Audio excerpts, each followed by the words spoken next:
বাংলাদেশ সামরিক বাহিনীর এখন আধুনিক সমরাস্ত্র প্রয়োজন, কারণ একদিকে মিয়ানমার অন্য hello guys, welcome back to our channel. आज की वीडियो व्यूअर बहुत ही ज़बरदस्त और इंफॉर्मेटिव होने वाली है। आज की वीडियो बांग्लादेश की आर्मी ने बहुत ही ज़बरदस्त बहुत ही भारी हथियार खरीदने का फैसला किया है। बांग्लादेश की जो आर्मी है वो अब बहुत ही ज़्यादा हैवी किस्म के वेपन को बाय करने का फैसला कर चुकी है। तो ये बांग्लादेश के लिए बहुत ही ज़्यादा गुड न्यूज़ है। तो अभी तक आप लोगों ने चैनल को सब्सक्राइब नहीं किया हुआ तो प्लीज जल्दी से चैनल को सब्सक्राइब कर लीजिएगा। तो बिना टाइम वेस्ट किए वीडियो को स्टार्ट करते हैं। क्या बात है वीवर, जबरदस्त। বাংলাদেশ সামরিক বাহিনীর এখন আধুনিক সমরাস্ত্র প্রয়োজন, কারণ একদিকে মিয়ানমার অন্যদিকে ভারত উভয় দেশের সঙ্গে বিভিন্ন ইস্যুতে যুদ্ধ হতে পারে। এমন অবস্থায় সামরিক বাহিনীকে শক্তিশালী করা বাঞ্ছনীয়। বাংলাদেশ সেনা, নৌ এবং বিমান এই তিন বাহিনীর জন্য আধুনিক সমরাস্ত্র লাগবে। তবে ভারী সমরাস্ত্র ক্রয় করতে বিপুল পরিমাণে অর্থ প্রয়োজন। বাংলাদেশের পক্ষে এই মুহূর্তে মাল্টি বিলিয়ন ডলার ব্যয় করা সম্ভব নয়, কারণ অর্থনৈতিক সংকটের মধ্য দিয়ে যাচ্ছে বাংলাদেশ। পাশাপাশি রিজার্ভ সংকট দেখা দিয়েছে। এমন অবস্থায় নিজেদের অর্থে ভারী সমরাস্ত্র ক্রয় করা কঠিন। অন্যদিকে বাংলাদেশ সামরিক বাহিনীর আধুনিক সমরাস্ত্র লাগবে।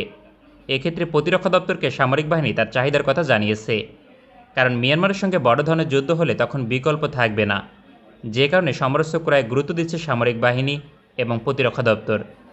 সাম্প্রতিক সময় পৃথিবীর একাধিক দেশের সঙ্গে আলোচনা চালিয়ে যাচ্ছে বাংলাদেশ, উদ্দেশ্য ভারী সমরাস্ত্র ক্রয় করা। 2022 সালের সেপ্টেম্বর মাসে 10 থেকে 15টি দেশের সঙ্গে আলোচনা হয়েছে। রীতিমতো সমরাস্ত্র ক্রয়ের জন্য দৌড়ঝাঁপ শুরু করেছে বাংলাদেশ সামরিক বাহিনী। অথচ সমরাস্ত্র ক্রয়ের জন্য পর্যাপ্ত অর্থ নেই, কারণ বাংলাদেশ সেনা, নৌ এবং বিমান বাহিনীর জন্য ভারী সমরাস্ত্র ক্রয় করতে কমপক্ষে 7 থেকে 10 বিলিয়ন ডলার লাগবে। তবে বিশাল পরিমাণ ভারী সমরাস্ত্র নগদ অর্থ ছাড়াই ক্রয় করতে পারবে বাংলাদেশ। এই একটিমাত্র কারণে সামরিক বাহিনী তার চাহিদা অনুযায়ী ভারী সমরাস্ত্র পাবে। তবে সকল দেশ নগদ অর্থ ছাড়া সমরাস্ত্র রপ্তানি করবে না। তবে ঘনিষ্ঠ সম্পর্ক রয়েছে এমন দেশগুলো বাংলাদেশকে প্রস্তাব দিয়েছে। বাংলাদেশ প্রতিরক্ষা দপ্তর ওই সকল দেশের সঙ্গে আলোচনা চালিয়ে যাচ্ছে। এই তালিকায় মার্কিন যুক্তরাষ্ট্র শীর্ষে থাকবে। দেশটি থেকে এক প্রকার বাধ্য হয়ে সমরাস্ত্র কিনবে বাংলাদেশ। তবে নগদ অর্থ ছাড়াই বাংলাদেশকে সমরাস্ত্র দেওয়ার ঘোষণা দিয়েছে, অর্থাৎ দীর্ঘমেয়াদী ঋণ চুক্তির আওতায় ভারী সমরাস্ত্র প্রদান করবে। মার্কিন যুক্তরাষ্ট্র একমাত্র ভারী সমরাস্ত্র ক্রয়ের ক্ষেত্রে ঋণ প্রদান করবে, তবে হালকা সমরাস্ত্র অর্ডার করলে কোনো ধরনের ঋণ পাবে না। বাংলাদেশ সামরিক বাহিনী যুক্তরাষ্ট্র থেকে যে কোনো পরিমাণ ঋণ পাবে, অর্থাৎ যত বেশি আধুনিক সমরাস্ত্র কিনবে তত বেশি ঋণ পাবে। বাংলাদেশ সেনাবাহিনী এবং বিমান বাহিনীর জন্য যুক্তরাষ্ট্র থেকে বেশ কয়েকটি ভারী সমরাস্ত্র ক্রয়ের আলোচনা হয়েছে। তার মাঝে উল্লেখযোগ্য হচ্ছে 16টি অ্যাটাক হেলিকপ্টার। এক্ষেত্রে অ্যাপাচি এবং ভাইপার অ্যাটাক হেলিকপ্টার ক্রয়ের বিষয়ে আলোচনা অগ্রসর হয়েছে। এছাড়াও বিমান বাহিনীর জন্য F-16 এবং F-18 ফাইটার ক্রয়ের আলোচনা হয়েছে। 2022 সালের অক্টোবর মাসেও যুক্তরাষ্ট্র সফর করেছে বাংলাদেশ সামরিক বাহিনীর একটি উচ্চ পর্যায়ের প্রতিনিধি দল। তাই আশা করা যায় যুক্তরাষ্ট্র থেকে ঋণ চুক্তির আওতায় শীঘ্রই ভারী সমরাস্ত্র অর্ডার করবে, হয়তোবা ইতিমধ্যে অর্ডার দিয়েছে। তবে এই মুহূর্তে কোনো ভারী সমরাস্ত্র অর্ডার করলে তা প্রকাশ করবে না। আগামী জাতীয় নির্বাচন পর্যন্ত বিষয়টির গোপনীয়তা বজায় রাখবে। মার্কিন যুক্তরাষ্ট্রের পর এই তালিকায় এগিয়ে থাকবে ইউরোপীয় দেশ ফ্রান্স। বাংলাদেশের উদীয়মান সমরাস্ত্র বাজারে শক্তিশালী অবস্থান তৈরি করতে চায় এই দেশটি, তাই ভারী সমরাস্ত্র রপ্তানি করা তাদের প্রধান লক্ষ্য। তবে বাংলাদেশের পক্ষে নগদ অর্থ দিয়ে ভারী সমরাস্ত্র ক্রয় করা সম্ভব নয়, এ বিষয়ে ফ্রান্স অবগত। বাংলাদেশের সক্ষমতার কথা মাথায় রেখে সহজ শর্তে ঋণ দেওয়ার প্রস্তাব দিয়েছে ফরাসি প্রতিরক্ষামন্ত্রী ফ্লোরেন্স পার্লি।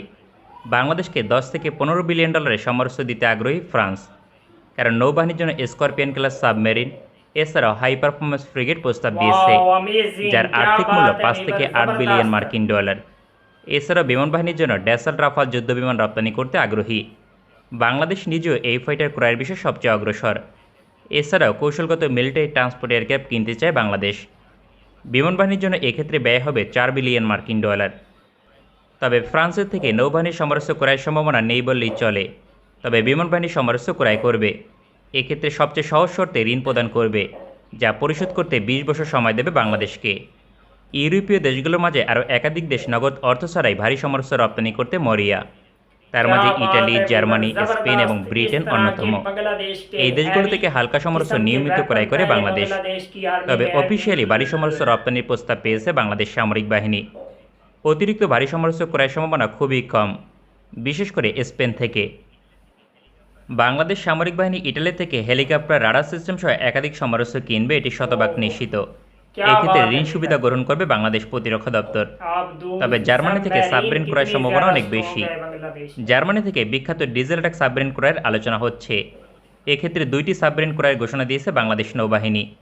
জার্মানি সম্ভবত এই টেন্ডার জয়লাভ করতে পারে। সেক্ষেত্রে $1 বিলিয়ন तो ये थे वेवर बांग्लादेश के बहुत ही जबरदस्त किस्म के हैवी वेपन जो बांग्लादेश की आर्मी हासिल करना चाहती है, इनको बाय करना चाहती है। बांग्लादेश की आर्मी जो है वो बहुत ही ज़्यादा स्ट्रॉन्ग बनना चाहती है। इस तरह के हैवी किस्म के वेपन को खरीद कर बांग्लादेश की आर्मी बहुत ही ज़्यादा स्ट्रॉन्ग नज़र आने वाली है। अगर वो बांग्लादेश की आर्मी इन वेपन को बाय करती है तो नो डाउट कि बांग्लादेश की आर्मी बहुत ही ज़्यादा स्ट्रॉन्ग नज़र आएगी, बहुत ही ज़बरदस्त ये बांग्लादेश के लिए फ़ायदा उठा सकती बांग्लादेश की आर्मी इन वेपन से। तो बांग्लादेश की आर्मी को डेफिनेटली इनको बाय करना चाहिए, क्योंकि बांग्लादेश की आर्मी को इनकी ज़रूरत है इस तरह के स्ट्रॉन्ग वेपन की। ये बांग्लादेश की आर्मी के लिए बहुत ही ज़्यादा अच्छे हैं। तो वेवर, अगर आप लोगों को बांग्लादेश की आर्मी के रिलेटेड मज़ीद इंटरेस्टिंग और इन्फॉर्मेटिव वीडियो देखनी है तो प्लीज़ जल्दी से हमारे चैनल को सब्सक्राइब कर लीजिएगा। मिलते हैं आपसे नेक्स्ट वीडियो में इंशाल्लाह, तब तक के लिए अल्लाह।